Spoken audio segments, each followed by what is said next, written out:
Hi everyone, Sarah Pacaro here. Today's video is going to go over the relational trauma signs that most people miss or ignore. If you've been in a relationship with a toxic person, an emotionally unavailable person, or a narcissist, more than likely you are experiencing, unless you've already done the inner work to heal. And if you have, you're more than likely not watching this video. Unless you've done the inner work to truly heal these inner unhealed wounds, then you're probably suffering from these relational trauma signs. So this video is going to go over 7 signs from relational trauma that are often ignored and or missed. So the first one is you feel and experiencing annoying physical symptoms. And these are things like massive or chronic headaches, inflammation, arthritis.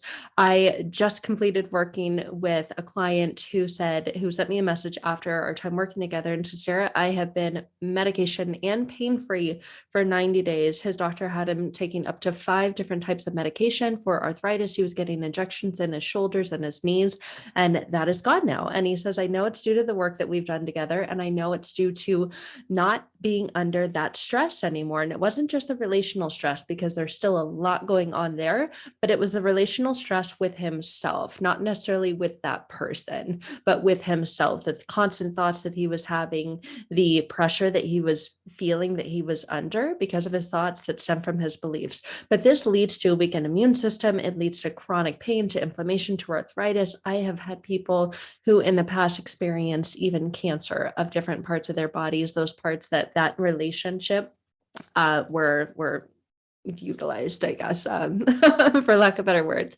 But you experience annoying physical symptoms. Your body, your mind is stuck in that fight, flight, freeze, fawn response. And when it's in that response, chemicals and hormones are being released in your body.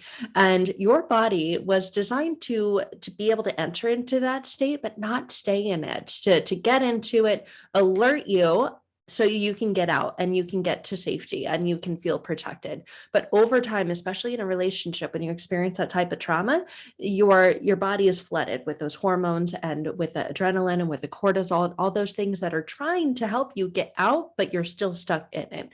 So when that occurs, you're going to start to experience those physical symptoms, and they're annoying at first. You may take medication, ibuprofen or whatever it is, to make the headaches go away, or like my past client, go get injections to have that pain and that inflammation decrease and go away. But there's a deeper, more meaningful connection to that. Your body's trying to get your attention. And if you don't pay attention to it, or you just use something external to try and minimize the signs or the experiences of it, then it will more than likely increase that, because you haven't gotten to the root and core of it. But that's one of the signs of unhealed relational trauma.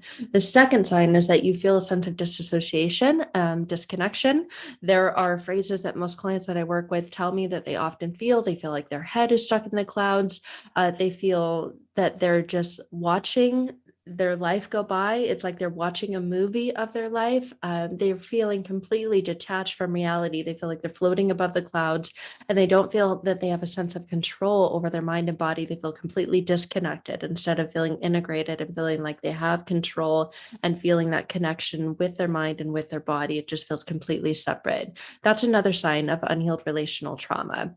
Another sign is that you can't think, you have brain fog, you have forgetfulness, extreme forgetfulness. Someone can literally just tell you something and you can try to do that brain hack or trick to repeat it over and over and say, I'm going to remember, I'm going to remember, I'm going to remember. And you can even use words like, I'm going to remember, to trigger and key in your mind, okay, help me remember, instead of, I'm not going to forget. If you say that, your brain hears forget, and that's what it's going to do. You can even use those little tricks and hacks like that. I'm going to remember, and you still forget. So you suffer from extreme forgetfulness. Your thoughts are constantly racing. It feels like they're on a hamster wheel. Your thoughts are constantly racing, going 100 miles an hour, and you're getting nowhere with them. So you have a really, really hard time figuring out how you feel. You can feel this way one second and feel that way literally another second, or feel really, really afraid because you feel nothing at all and you cannot connect with how you're feeling, and your words, your language describe it as I feel nothing. And that can be terrifying because your brain is telling you, well, something's wrong, something's off because you should feel something. And with that, you can get really, really frustrated and you can get angry very, very quickly, meaning it's not okay. And this is all a sign that your brain is working differently. You should be able to identify how you feel. You should be able to think and focus clearly on things. You should be able to articulate and slow down and really be present and engage. But when your brain is working differently, again, because you have those hormones and the adrenaline that's been pumping through your brain for so long, because of all the stress from the unhealed relational trauma that you're experiencing, your brain literally cannot function the same. And that can impact your sleep. It can impact the decisions that you make with what you eat and where you go, and the behaviors that you engage in, whether they contribute to the stress or they relieve you of it. So all of this is impacted. And that's one of the signs of unhealed relational trauma, is that your brain literally doesn't feel like it's functioning or working. You have brain fog and you're forgetful and you are quick to anger, quick to be triggered, quick to forget. Then the next sign is, even with people in your life that you know and you love, you have major trust issues. You have people in your life that are connected with you, really close to you, feel safe with them. Yet there's something about it. You're like, I can't completely, fully 100% trust this person. Well, that's actually just a projection of what's going on because of past unhealed wounds and traumas. So you're taking unhealed relational traumas from one relationship and carrying and bringing it into another relationship. That is another sign that you have unhealed relational trauma with the major trust issues, even with people that you know have, had a relationship with for a long time, that have not given you a reason to not trust them. You still don't. You say, I know I have no reason to not trust them. I just can't completely, but they haven't done anything to break your trust or not have you be able to trust them, but you still got trust issues with them.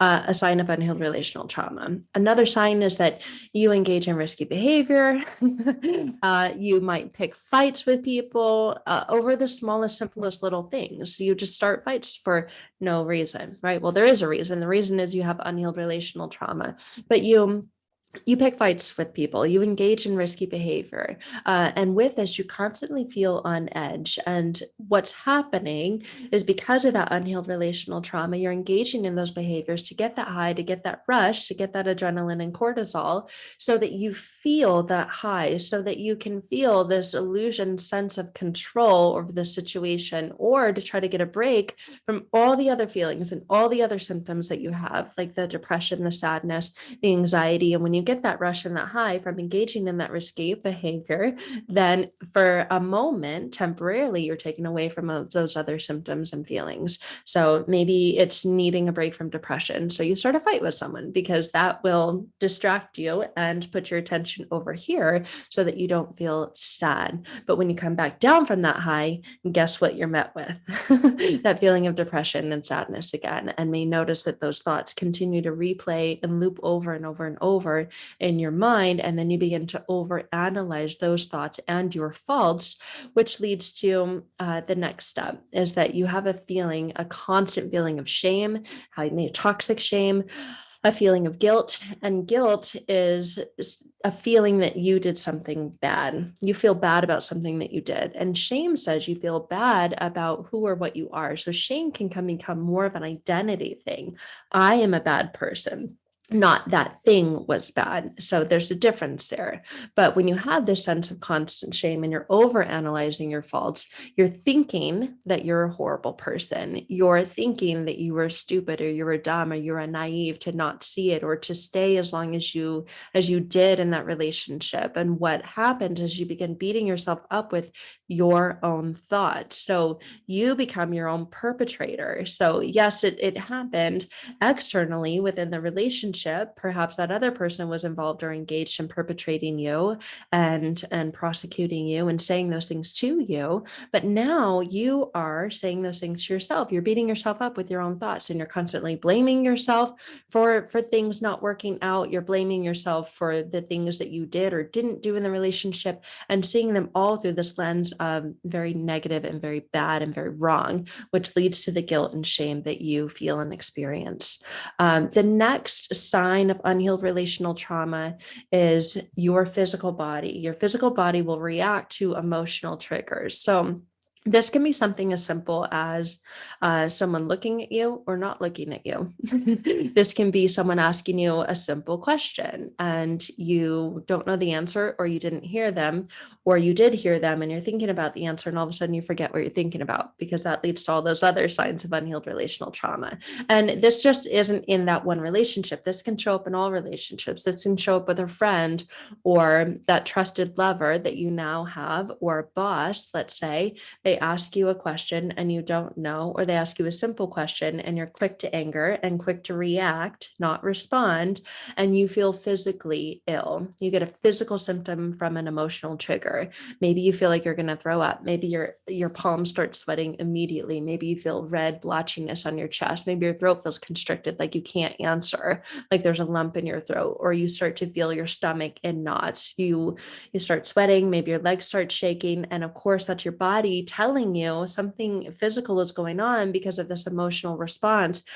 Get rid of this, get out of here. And again, that adrenaline and cortisol and those hormones are flooding your body. You're entering into that fight, flight, freeze, fawn response, and your body is trying to protect you and keep you safe. So it's saying, get out of there.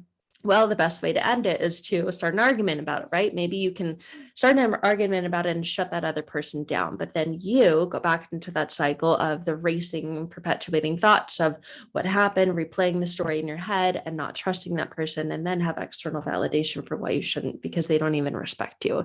So see, this is all a big, big cycle. And these are all signs of unhealed relational trauma, not just relational trauma with another person, but relational trauma with yourself, that relationship with yourself.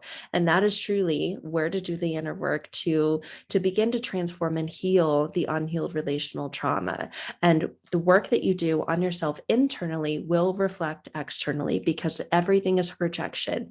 It is kind of like that movie screen, but we don't want you to feel that disassociated and that disconnect. We want you to feel present, grounded in your life, that you are a part of creating your life and feeling those feelings of love, joy, happiness, and peace from within, because then that is what will show externally. So that is where to do the work when you are ready to heal this unhealed relational trauma. If you identify with these signs, with these symptoms of this, and are ready to take that next step in your journey, because that is the step that will set you free and transform and change everything and put you on the path to happiness, to inner peace, to capability, to feeling like you have more control over your life. So you're not reacting from those unhealed places anymore.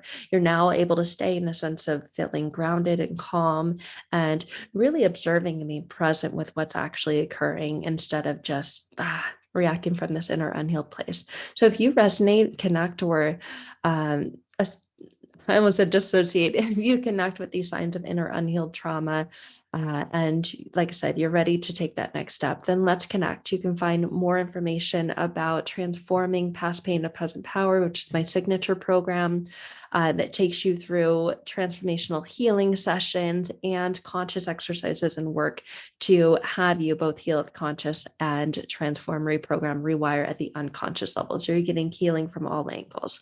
There's a lot more information about it in the description below this video. I won't go into detail into that here. You can check it out there. And I look forward to connecting. So please leave any comments, send me any messages if you have about this video. Until then, we'll see you next time.